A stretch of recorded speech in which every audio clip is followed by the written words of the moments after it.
Where and when can you go on holiday in 2021? And what are the travel restrictions? Well, I'm going to explain them all to you right after the intro. But first, don't forget to like, subscribe and click that little bell for notifications of when I upload new videos. Now, without further ado, let's go.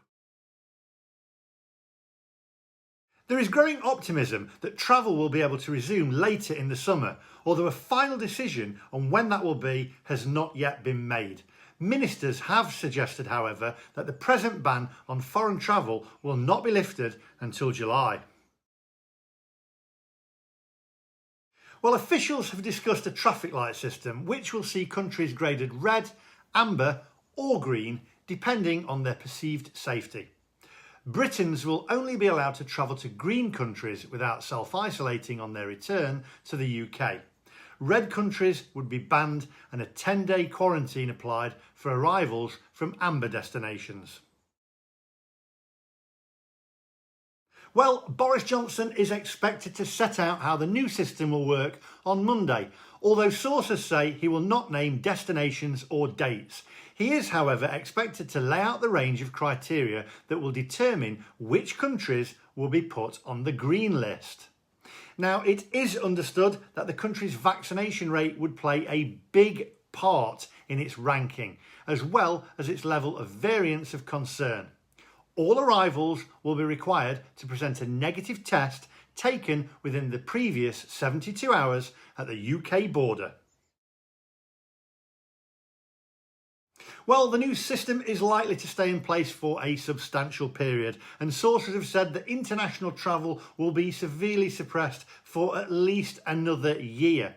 While Professor Chris Whitty, England's chief medical officer, has warned that Britain will need to remain cautious for the next year or two, while scientists find a way to deal with virus variants. Well, when Johnson outlined his roadmap out of lockdown in February, international travel was penciled in for a possible restart on May the 17th. It was always made clear, however, that the date is subject to review.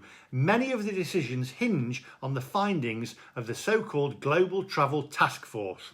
It is due to report to ministers imminently and will be published on April the 12th. Countries with the highest vaccination rates and that are not reporting variants of concern will be the first to open. As the situation stands, Israel is amongst the most nailed-on destinations that will be green listed. Malta, the Maldives, the Seychelles and the US are all also contenders. Yes, the plans outlined by Westminster will only apply to people living in England, although ministers have expressed a desire for a joined-up approach. Now, Scotland's First Minister, Nicola Sturgeon, said a restart on May the 17th may well not be possible for a further period because of the prevalence of COVID-19 overseas. Sturgeon's counterpart in Wales, Mark Drakeford, has expressed anxiety that foreign trips could be given the green light from May and said he believes the date is too early. The executive in Northern Ireland has not agreed on a date. Well, in principle, yes. In practice, many questions remain unanswered. Grant Shapps, the Transport Secretary, has said that the government will introduce some form of travel certificate for people flying in and out of the UK. He said the Department for Transport, the DfT, is looking in particular at the International Air Transport Association's Travel Pass and a similar system, the Common Pass, which is backed by the World Economic Forum. Further details are expected when the government task force reports. Yes, no leading tourism destination is going to bar unvaccinated people, but expect to be asked to present proof of a negative coronavirus test issued no more than 72 hours before arrival. Some countries may also insist on a further test on arrival. Yes, they have. Our success in vaccination, combined with our spending power, makes British holidaymakers extremely attractive for destinations heavily reliant on tourism. Greece, Cyprus, Spain, Croatia, Portugal and Malta are amongst nations that have said they will welcome arrivals from the UK without quarantine as soon as restrictions in the UK ease. They will all require proof of vaccination or a negative test on arrival. Well, France has just entered a month-long national lockdown. Entry requirements to France were eased last month, with Britons no longer needing a compelling reason to travel there. A negative test issued no more than 72 hours before arrival is compulsory, as is 7 days quarantine. No plans for summer tourism have been drawn up in either France or Italy at present. Flights are operating and many of these countries have said they will be open from May or June.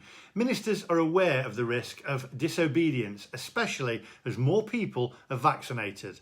Under the Coronavirus Act 2020, the law dictates that leaving the UK without a reasonable excuse, such as work or education, is illegal until June the 30th. People who travel from England to another part of the UK within the aim of leaving the country or go to an airport trying to do so faces fines of £5,000. Now, cruising faces a number of hurdles before any wide-scale resumption of operations, and the first is that countries need to reopen their borders to foreign arrivals and their ports to ships. For Britons, however, there's also an additional obstacle, because at present the Foreign Office has a ban on travelling by seagoing cruise ships. Under the diktat, cruise ship travel is defined as staying overnight for at least one night on a seagoing cruise ship with people from multiple households. However, restrictions will be reviewed by the government's task force.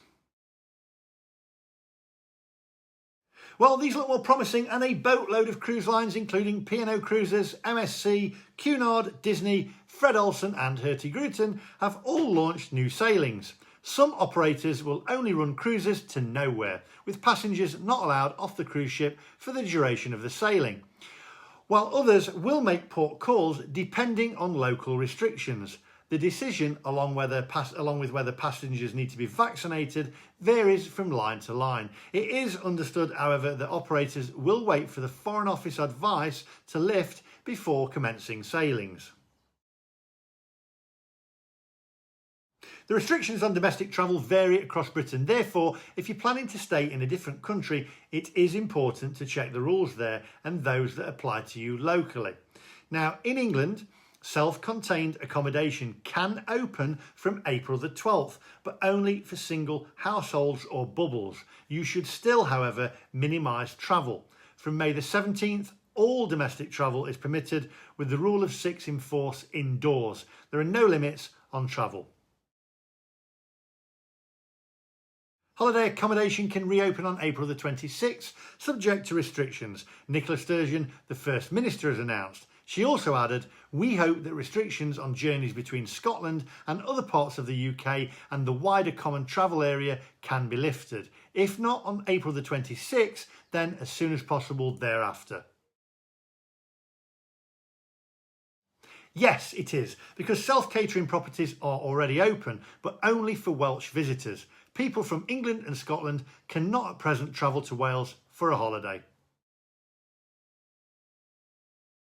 Well, I hope that's cleared up a few things about holiday and travel in 2021, my friends. Remember, above all, stay safe, stay positive. There is now a light at the end of the tunnel. That's all from me today. And remember, if you are new to the channel, don't forget to hit that subscribe button and click that little bell for notifications.